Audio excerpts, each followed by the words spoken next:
রাসূল সাল্লাল্লাহু আলাইহি ওয়াসাল্লাম বলেন, কিয়ামতের দিন, যেদিন আল্লাহর আরশের ছায়া ব্যতীত আর কোনো ছায়া থাকবে না, সেদিন ৭ জন ব্যক্তি আল্লাহর আরশের ছায়ায় স্থান পাবে। এই ৭ জনের মধ্যে প্রথম হলো ন্যায়পরায়ণ শাসক বা নেতা।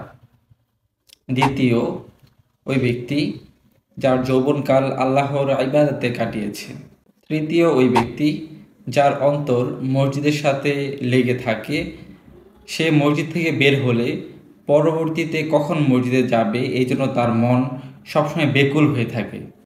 চতুর্থ ব্যক্তি হলো এমন দুই ব্যক্তি যারা পরস্পরকে ভালোবাসে শুধু আল্লাহর জন্য, পরস্পরে মিলিত হয় আল্লাহর জন্য এবং পৃথকও হয় আল্লাহর জন্য। পঞ্চম ব্যক্তি হলো যে ব্যক্তি নির্জনে আল্লাহর ভয়ে অশ্রু বিসর্জন করে। ষষ্ঠ ব্যক্তি হলো যাকে কোনো উচ্চবংশীয় সম্ভ্রান্ত সুন্দরী নারী জেনা করার জন্য, ব্যভিচারে লিপ্ত হওয়ার জন্য আহ্বান জানায়, কিন্তু সে আল্লাহর ভয়ে তাকে না করে দেয়। সপ্তম ব্যক্তি হলো যে ব্যক্তি এত গোপনে দান করে যে তার ডান হাত দান করলে বাম হাত জানে না।